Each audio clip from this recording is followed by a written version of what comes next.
Hello， 大家好，欢迎各位来到大直小老板 Video Podcast 的系列。今天我们要谈的主题是从独立书店串联歇业谈起，欢迎各位跟我一起往下听。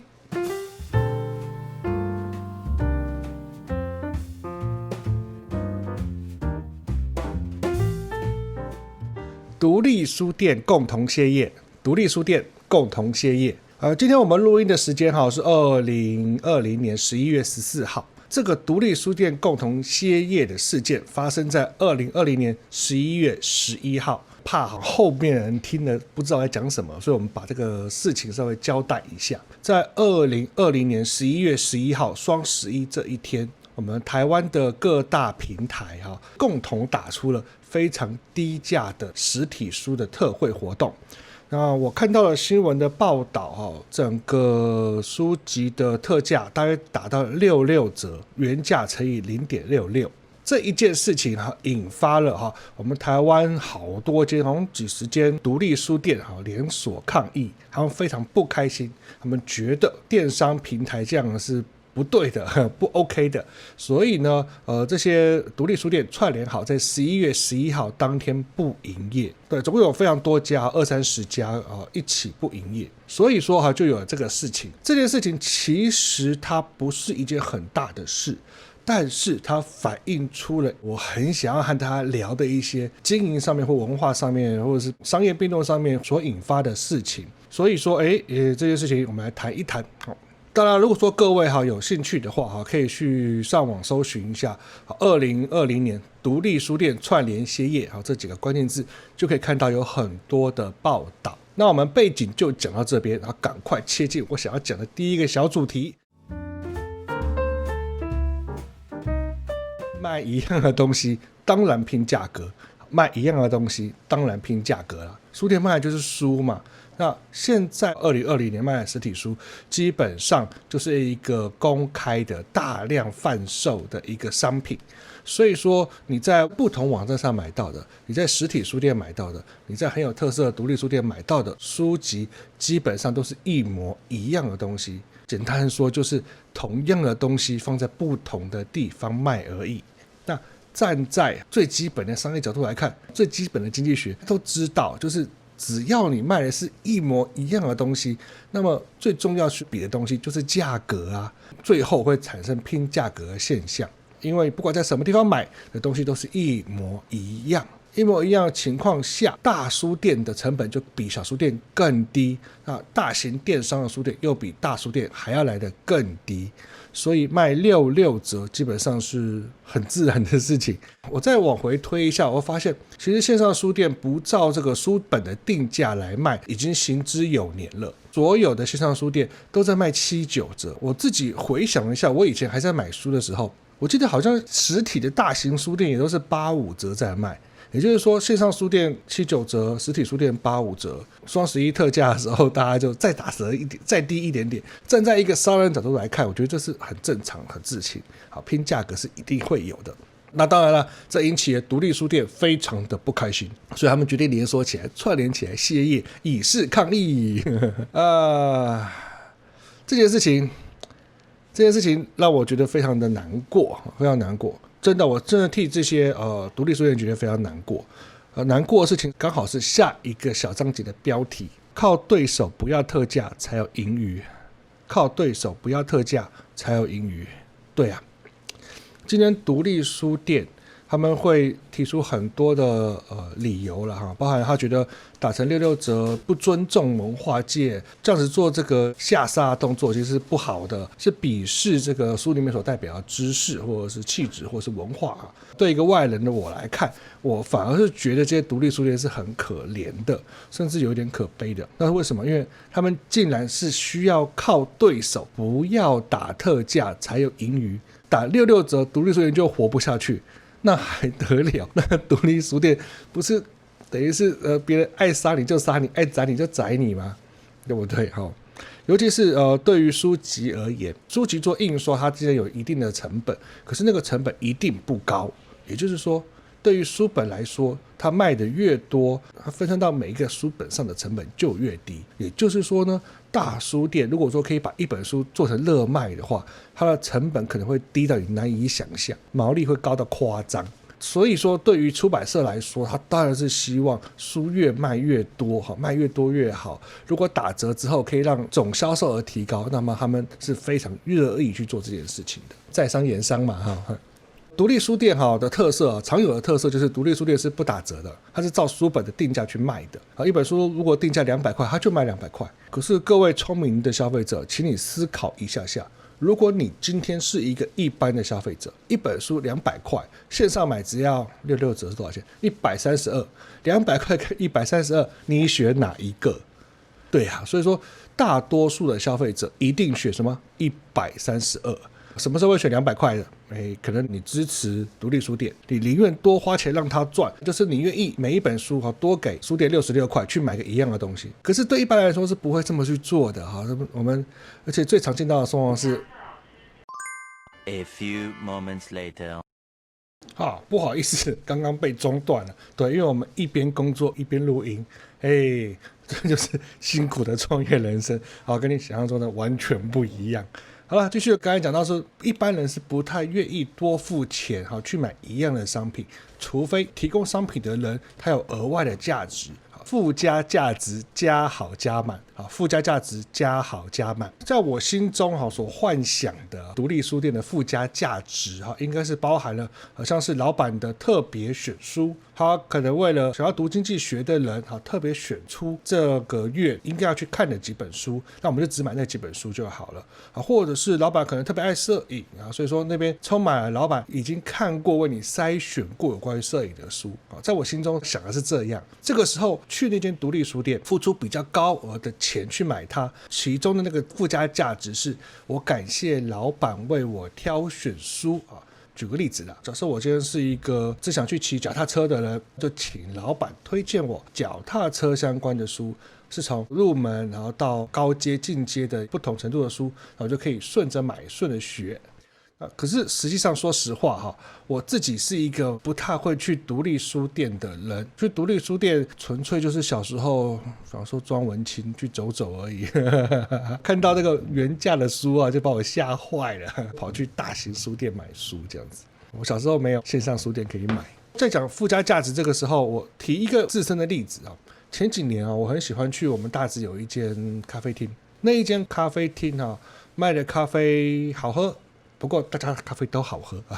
然后它的环境也 OK， 高档嘛不会，因为就独立咖啡厅嘛，就是文青咖啡厅。可是我们最喜欢去那边的原因是因为那间咖啡厅开得很晚很晚可能开到凌晨2点凌晨3点，所以我下班之后还可以去喝咖啡。可是我真正去那个咖啡店喝咖啡的最主要的原因是因为那个咖啡店除了可以经营得很晚之外，它还有附带水饺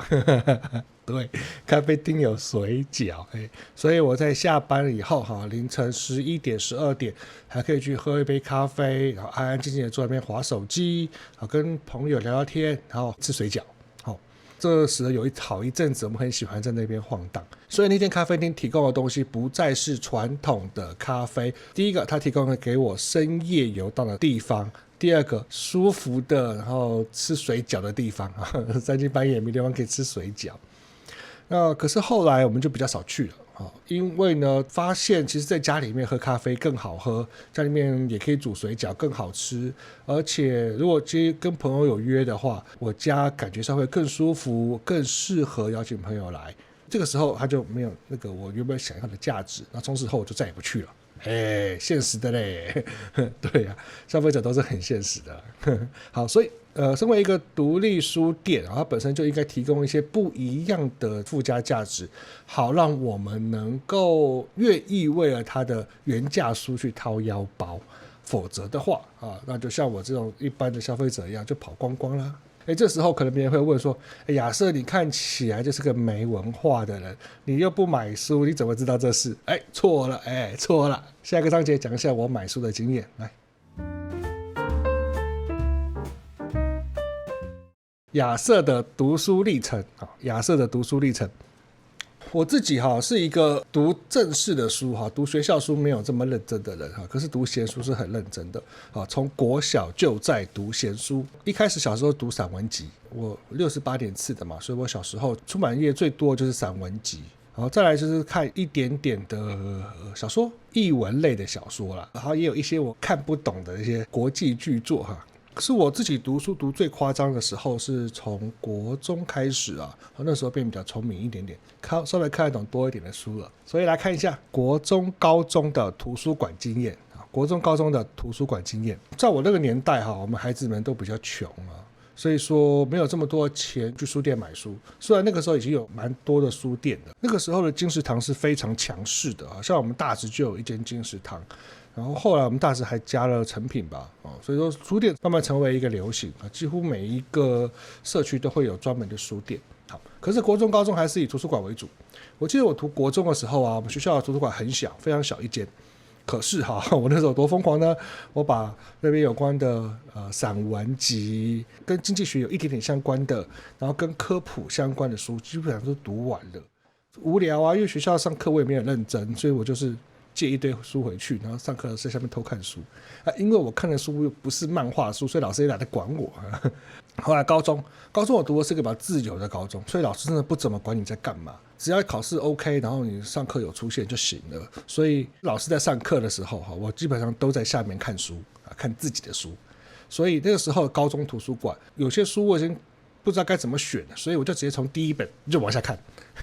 对，我就照那个排列序号一路往下看，可能一次借个3本5本，然后喜欢就喜欢，不喜欢的可能看个第一章第二章就算了，下一本。好，每天都在看书真的是标准书呆子吃肥书呆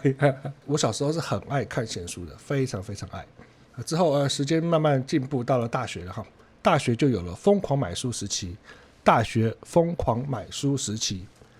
到了大学开始刚刚好，那时候台湾的出版业非散文集的非文学类的出版业刚好到一个鼎盛旺盛的时候，有关于科普的书、经济学的书、社会学的书、人类学的书，接近社会大众，可是又是讲一些文化历史艺术的书很多很多那个时候也是诚品书店烧得火红的时候。由于我打工的关系，我有一个不错的收入，所以我花了很多很多钱在买书。我的书柜有2个大书柜塞满了，然后之后还不够，书看腻了，或是看完之后觉得还好不是很重要，就把书头捐出去或书头送给朋友了。大学毕业之后还继续买，出社会之后看最多的应该是商管或者是社会经济学的书。我很爱看社会经济学的书，非常爱。我最鼎盛的时候是大学时期的书不管了，那已经是2大柜了，我不管了光是我毕业之后我自己放在我自己住所的书就有像后面这个柜子后面这个16个柜塞满。然后呢，因为太多了没办法，又换一个25格柜来放我的书。我的书越到后期越杂，到后面因为还学了摄影，所以还有摄影的书、摄影的影集一些作品，一些人像摄影大师的写真集，帮某一个偶像拍的写真集，可是是很有艺术价值的写真集。好，大概是这样子。那这些书就是把我的书柜撑满满可是后来进入了一个非常特别的时期那就是 Podcast 兴起Podcast 兴起。对，在台湾我们觉得 Podcast 兴起好像是今年2020年的事情，可是在放眼华人圈或放眼国际其实 Podcast 兴起的时间更早。中国大约在2015年吧就开始了。那个时候刚好我骑脚踏车，骑脚踏车的时候实在是没空，总不能一边脚踏车一边看书那时候花很多时间在骑脚踏车，疯狂的骑脚踏车。骑脚踏车没事做，那我要听东西，所以就发现原来中国的 podcast 是这么的兴盛。他们也有很多 podcast 是讲书的，所以从此以后我就不看书了，我都听书的。我会付钱去买这样知识性的产品，去用听的方式去了解书里面讲的东西。这件事情大大改变我的习惯，所以说应该是从那个时候开始我就不买书了。我已经好多年不买书了，然后在去年还前年的时候，我还一口气把我书全部清掉。我现在的书柜区只有1格而已，那1格书就是不能丢掉的书包含了现行的法律啦或者是一些精油配方的书，或者留一些下来这样子，剩下全部清光光为什么呢？因为在某一年我突然间想到一件事情，那就是我在大直买房子，一坪要100万，那我竟然要花100-200万的地去放这些书，可这些书我再也不会去看它们了，放来干什么？这是我的钱呢，所以我心一横，全部捐出去，一本不留。所以从之后我会看的书就是电子书，就是用我的 iPad 来看书或者是就是 Podcast 用听的。可是听 Podcast 有个很大的麻烦是，就是它是被精简摘译，然后可能也被加工之后输出的知识。所以当我在听中国的 Podcast 的时候，里面有很多的观点势必是被处理过的。那么处理过的资讯或处理过的内容，有时候可能和原本讲的可能有一点点稍稍的不一样，因为我没有去看原本的书，我可能就不知道他真的想讲的是什么东西。这件事情长期来说是件很可怕的事。像对我而言呢，可能还有中心思想对不对坚持资本主义还可以主动的去抵抗一些我不喜欢的价值观所影响出来的 Podcast 资讯。可是如果说台湾一直都没有这样子的声音上面的支持平台所提供的话，以后势必我们的下一代可能都听中国的，那么长期来说会潜移默化的影响我们下一代或者新生一代的中心思想这是有点危险的事情。所以说我今天谈独立书店串联歇业这件事情，反而让我很担心。我担心的不是他们活不下去，我担心的事情是，如果说这一群书店又跟之前的唱片公司一样，社会在变，他们死都不变，或者他们会倒光光。如果他们都倒光了，以后我们的中文书都来自于哪边？中国。那么我们如何再维持我们独立于中国之外的想法跟思想呢？那我们最后是不是都变成中国的样子呢？所以为了我的国家，为了我的下一代，这件事情是让我很伤心跟不知道该怎么办的到了我都会口急的地步了。不过这不是我们这种小市民可以处理的事，只能够继续录 podcast， 希望有一天我们能够改变这个世界，不要等着别人改变，自己来改变嘛好了，那接下来回到我们自身了我们自身能够处理的部分，对，出版业太大了，我控制不了，但是我自身却可以控制。我们来看自由市场饱和的竞争自由市场饱和的竞争。最近开始有很多人问我创业的事情有时候跟美甲有关，有时候跟美甲无关，可是很多人都会跟我提到我觉得好像市场都很饱和，该怎么办？适不适合真的这样做下去？那原则上来说，我的回答基本上都很像，那就是自由市场一定是饱和的，因为人不笨你没有比别人聪明，你想到的别人都想到，所以大家都会去做一样的事情，你呼吸他也呼吸，你煮饭他也煮饭，只是说我们的市场它有高阶饱和跟高阶未饱和的状态。有一些刚开始新兴的市场、新兴的行业、新兴的技能，它的高阶市场还有很多位置没有被占满，可以去占或者是有时候会有一些大企业它不愿意、不能够、做不到切入的地方，它等着你可以去切。我们举最简单的例子来说，如果你今天要做一般的汉堡店，那种最平价的、最普通的，随便煎一煎，然后随便原物料夹起来就可以卖的那种汉堡店，那一定不能开。为什么？因为各种汉堡加盟业者早就把这个市场占满满的了。你想要切都切不进去。反过来说，如果今天要做一个很有料的汉堡的时候，正是好时机。为什么？因为这个消费社会已经被这些大公司教育的是汉堡好吃，汉堡方便，汉堡有一个基本的要求以及基本的价格了。所以这个时候，当我提出高阶汉堡的时候，可以卖的比什么连锁汉堡店更贵，更有料，更厚，更不同。而且这时候我们就不用从零去教育消费者什么是汉堡应该有的东西。所以说在自由市场饱和的竞争状况之下，其实反而是件好事情也就是说，如果说今天我们遇到的市场是很多一般人已经架起来的，那也是好事啊，你不用从零开始做。像我们10多年前开始做指甲矫正的时候，市场上面没有任何一家做矫正，哇，那是开张P2P到快死掉了。而且我们现在说好像说凝胶指甲好像说有多简单，那个时候凝胶指甲都还不被这个市场所接受呢。远推到我们创业的时候，那个时候的流行是水晶指甲，所以为了要做指甲矫正，我们还得说服别人有凝胶指甲的存在，再说服别人可以做指甲矫正。没有人当我们的底，没有人帮我们打前锋，我们过得超痛苦的。可是回到现在直接来看，那就不一样了。我们大家都知道凝胶指甲了吗？这是好事情。接下来我想提几个例子来谈一下饱和市场下的创新。药师洗发粉的例子，谈这个例子，好，先提一下，因为他没有给业配，我们就不打他的招牌。如果说各位真的想知道的话，搜寻药师空一个洗发粉，应该找得到答案。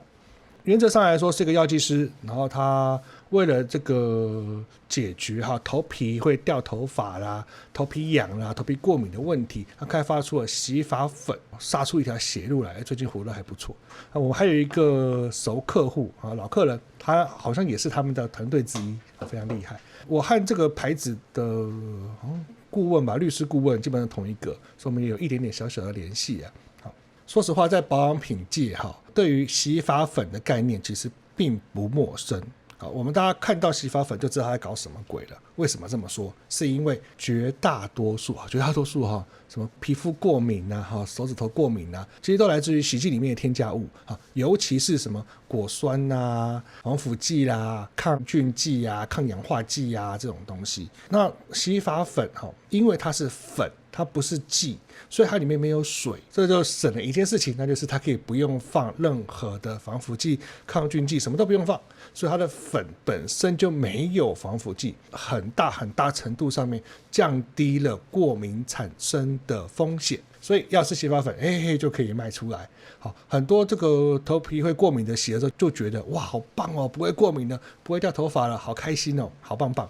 那大家都知不知道？其实大家都知道，大家都晓得，可为什么不去做？是因为当你洗发精里面没有放甘油，没有放一些保湿成分的时候，洗完头发之后头皮会非常的干，头发会非常的毛躁。可是呢，在台湾这个社会消费社会里面，我们会认为洗完头发之后要柔柔顺顺、闪闪动人才是正常的。所以如果说今天大品牌推出一个产品是刚好反着做的话，那其实很难取信于大家。再加上洗发粉又比较麻烦，还要用水去搓，然后再多一些步骤。另外洗完头发之后呢，为了让头发不要太毛躁，还要再润丝啊之类的，所以它是一个比较不容易经营的市场。但是对于头皮有问题的人而言，因为头皮的问题真的太严重了，所以他就愿意接受洗发粉带来的缺点。所以说这个品牌就可以继续做它洗发粉的例子。好聪明，